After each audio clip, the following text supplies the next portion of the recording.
진심은 통한다? 이 말은 연인끼리 선물을 줄 때, 부부끼리 일상을 살 때, 또는 회사에서 리더가 직원을 챙겨줄 때, 주는 입장에 있는 사람들이 흔히 할 수 있는 생각입니다. 그러나 받는 연인이 전혀 관심 없는 선물이라면, 사랑한다는 한마디가 듣고 싶은 아내에게 자꾸 물질적으로만 표현한다면, 야근과 비효율적인 업무로 마음이 상해 있는 직원에게 회식으로만 챙긴다면, 받는 사람은 그 진심을 온전히 느낄 수 있을까요? 조금만 더 생각해보면 상대의 상황과 필요를 더 깊이 알고 그것에 맞게 상대를 대하는 우리의 행동과 태도, 삶이 그들에게 진심을 전하는 더 지혜로운 방법이라는 것을 알 수 있습니다. 자비롭고 은혜가 넘치는 하나님은 자신이 인간에게 베푼 사랑을 알려줄 때 이렇게 세심하고 인격적인 방법을 사용하셨습니다.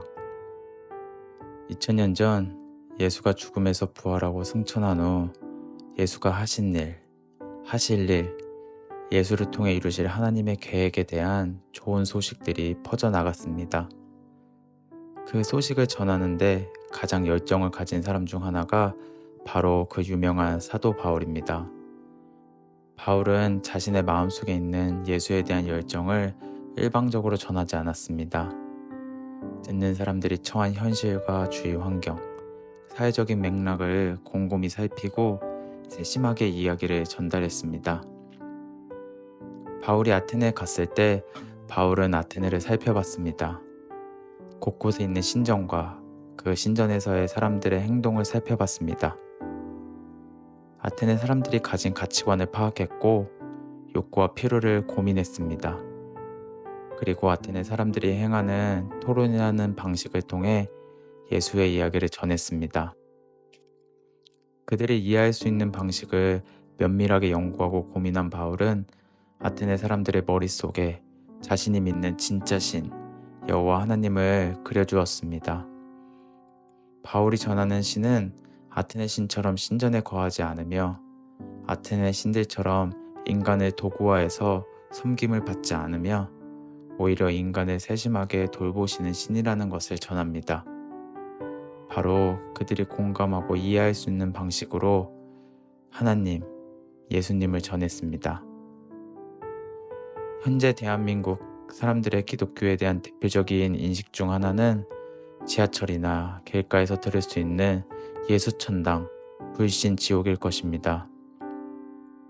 에티켓이 필요한 지하철에서 다른 사람들에 대한 배려 없이 예수를 외치는 사람들, 시대의 가치관과 동떨어져 거친 방식으로 정치적 메시지의 예수를 포장해서 표현하는 기독교 단체들, 함께하는 사람들을 살피기보다 개인의 종교 생활에만 몰두하며 예수를 믿으라고 말하는 교회 다니는 사람들이 이들을 통해 하나님 나라의 이야기를 듣고 마음으로 받아들일 수 있을까요? 하나님은 정말 이런 이들을 통해서 당신의 사랑 이야기를 전하고 싶어 하실까요?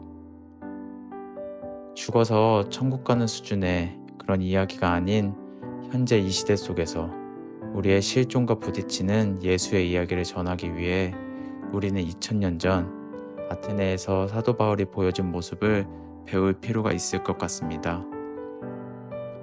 힘들어하는 사람들에게 무턱대고 예수로 다 극복할 수 있다고 말하기 전에 힘겹게 살아가는 그들의 지친 영혼을 볼 줄 알고 보살필 줄 알아야 합니다. SNS를 통해 만연해진 상대적 빈곤감, 인생이 공식이 있는 것 같은 획일화된 사회, 아무리 애써도 일상의 안정감을 찾기 힘든 경제구조 속에서 좌절하고 있는 청년들의 상황을 살펴보고 이해할 줄 알아야 할 것입니다.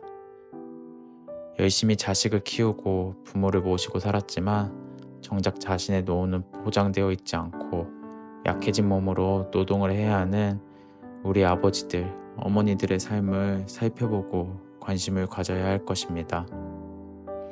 나만 교회 열심히 다니고 열심히 살며 우리 아이들을 교회에 그냥 데리고 다니는 것이 아닌 아들, 딸들의 하루하루 일상에 관심을 갖고 그들의 진정한 필요를 세심하게 채우는 부모가 되어야 할 것입니다.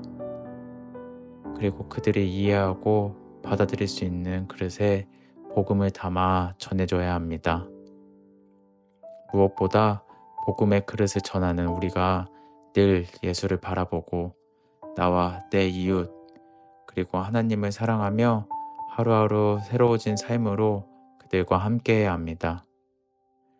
그럴 때 단비에 옷이 젖듯 어느새 계절이 바뀌는 것을 느끼듯 우리 이웃들의 삶에 복음이 조금씩 스며드는 그런 기적이 일어날 것입니다.